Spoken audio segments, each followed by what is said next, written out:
This is the Lockpicking Lawyer, and today I'm continuing my Monday tradition of featuring a car lock. This week it's going to be a little bit different because I'm not picking a lock on my desk. We're going to take a very short field trip out to my driveway and pick open the door of my daily driver. Oh, it's shit. a Ford Explorer, and because I'm sure the internet sleuths will figure it out from the trim, I do drive the ST model. Now, I won't show you the blade for the key, which is buried inside the remote, but it looks something like the blade on this key to an older Ford Focus. To pick it open, we're going to be using the HU101 leashy, which fits into most of the more recent Ford models. If you do want to try your hand at this, I sell the tool over on covertinstruments.com. So, let's head outside and try to pick my car open.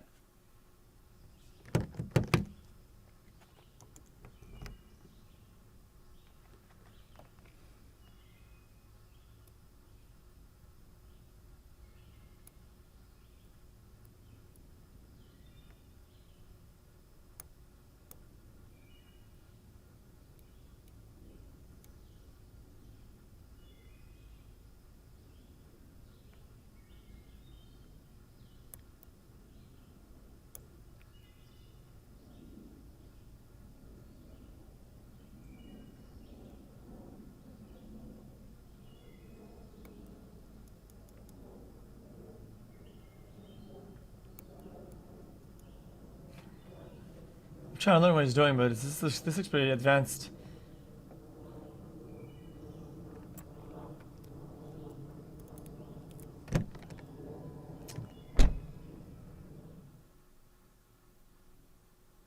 Alarm triggered. Okay, folks, I was pleasantly surprised to learn that picking my car will set off the alarm. That's often not the case. And I also found it a very nice touch that the Ford Pass system alerted me on my phone. So, while I could get into my car fairly quickly with a non-destructive attack, I would need to take additional steps to make that entry covert. Watch the one where he breaks his white in his ex's house. If you have any questions or comments about this, please put them below. Wait, he does what? This video and would like to see more like it, please subscribe. And as always, have a nice day. Thank you. I don't think he does that. This is the Lockpicking Lawyer, and on this channel I've demonstrated how to penetrate some of the most secure equipment out there, usually using some very simple tools. But it's almost always done right here on my desk. It's a controlled environment that might not be equivalent to field conditions. So today I'm taking you on the road with me. You see, I just got a call from my ex-girlfriend who's having a problem. Her new boyfriend is apparently having trouble getting in her back door. It's really tight, and she told him to stop trying because all he was doing was pushing really hard, and she was afraid something would break. But okay, she remembered that when we were dating, I used to go in through her back door all the time. This is a picture of her back door. She just sent it to me, and I don't see any reason why this should be a problem. Frankly, it looks looser than it was back when we were dating. So, while her boyfriend's at work, she asked me to come over and see if I could help loosen things up. I of course agreed, so long as I could get it on video and share it on this channel. So let's drive over and see if we can get in her back door without breaking anything. Okay folks, here we are, and I have to say that my ex-girlfriend's back door is far dirtier than it ever used to be back when we were dating. It seems to have been neglected pretty badly, but I'm actually glad to find it this way. So you can see why I always keep baby wipes handy whenever I do anything like this. So let's get one out and wipe all of this brown residue away.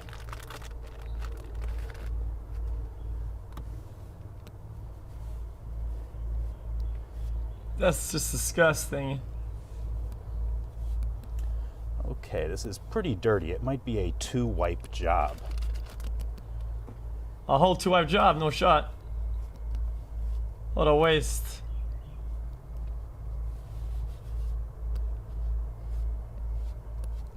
Okay, now that we have the outside just a little bit cleaner, it's time to flush out the inside as well. And because we need to lubricate this anyway, I'm going to flush out the main opening with a good bit of lube.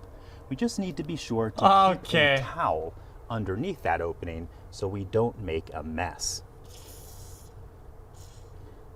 Here it makes a lot of sense to be generous with that lubricant.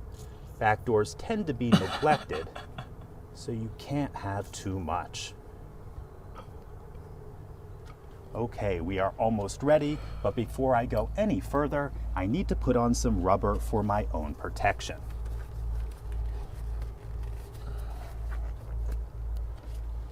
Jesus, this guy.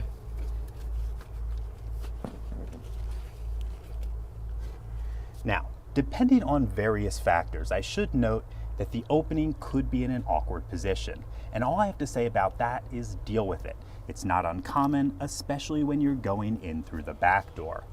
Now, I can't just shove in my tool. I need to be very gentle and wiggle things into position if I'm going to stand any chance of getting in. Jesus, this guy, man. Pretty knowledgeable.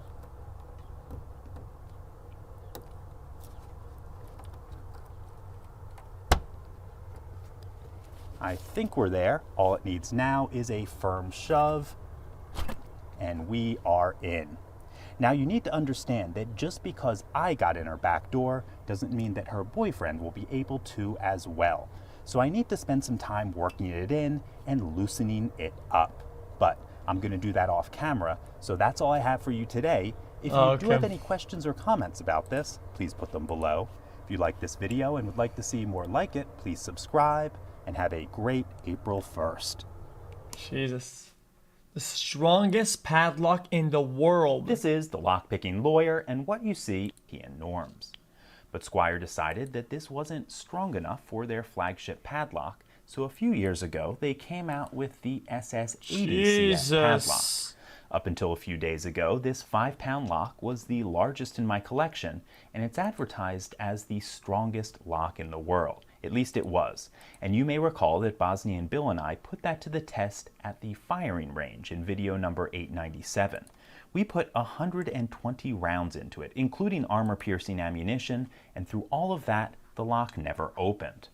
Well, apparently Squire didn't think that was good enough, because they just came out with this 9.5-pound behemoth of a padlock, Jesus! the SS100CS. Now this lock is so new, it's not even on Squire's website yet, or sold by any retailer that I could find. This was sent to me directly by Squire. Now the proportions of this lock are borderline comically large. It's 100 millimeters across, and that's not including the plastic, just metal. You probably wouldn't be able to bomb this either. And this sports a 20 millimeter thick boron alloy shackle. There are several comparisons I could make to demonstrate how big it is, like this Master Lock number 3, which is positively dwarfed. But I like this. It is more than... Guys, doesn't he open all these with like the double wrench strat or whatever? Or you put 2 wrenches in backwards and you just kind of presses and it's just it double insta the snaps. weight of the largest munitions lock currently used by the U.S. military. It's a 5-head. I'm also told that this is the only padlock to qualify for the Loss Prevention Certification Board SR4 rating. Among other things, that means this should resist a cordless angle grinder with a spinner battery and 3 cutting discs for 10 minutes. That is remarkable. Okay, on to the cores, and yes, that was plural. There are 2 of them in here. Well, hold up. This is the lockpicking. Yeah, this one. Look. Because of the probably the physically weakest parts of the lock. Look at this. We can at a 90-degree angle. So let's see what happens when we try this. Okay, looks like we broke something, but it's not completely open.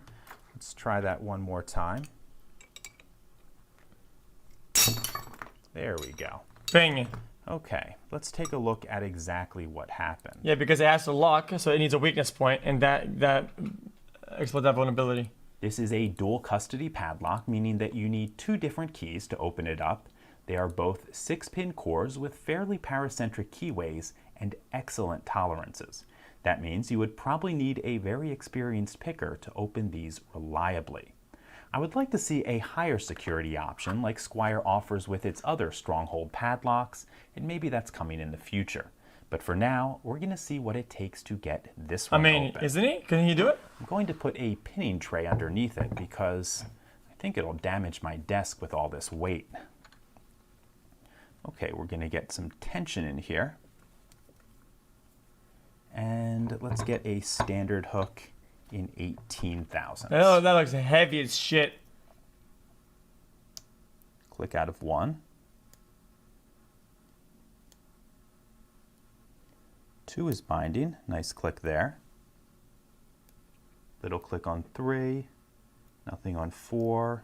5. Okay, 6 is binding. Nice click out of 6. Back to the beginning. Back to 4, right?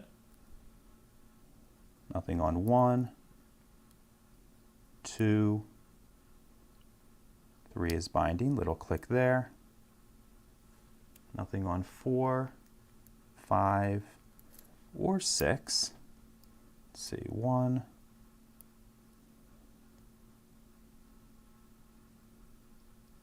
2 is fine. How do you notice? You just feel it? 3 actually feels like it could be overset. I released a little tension to let it down. Nothing on 4, 5, or 6. Not sure what's holding us up here. 1,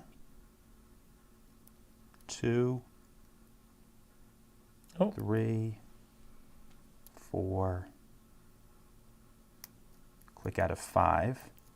There we go. And I'm pulling back. I was stuck under, I think, number 3, and we got this open. Okay, let's flip this over and do the other core.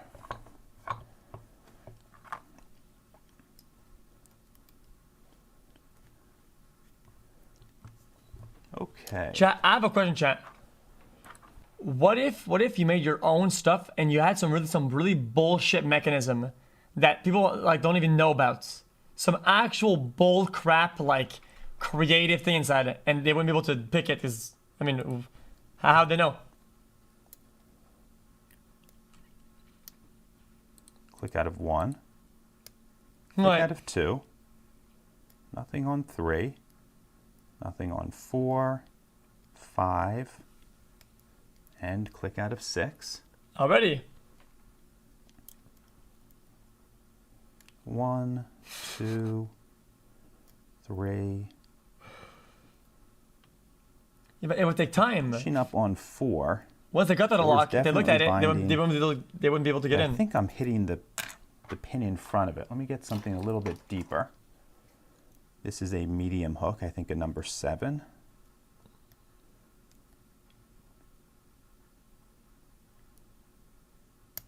There we go. Nice click out of number 4.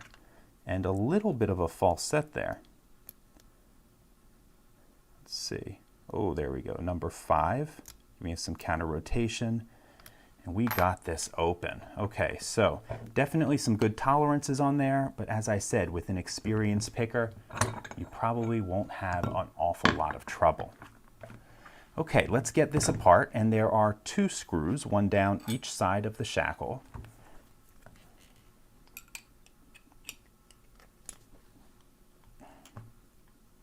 I like this. This is interesting to me.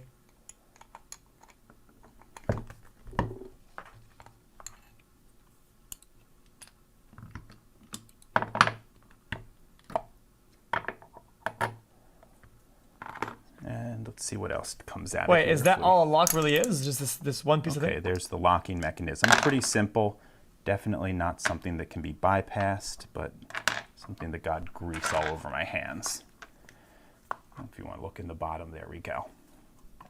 Okay, we're only going to gut one of these cores. Let's do this one. And let's relock it. That's it. I actually do have the keys here. Let me bring them over. Let's get this C-clip off.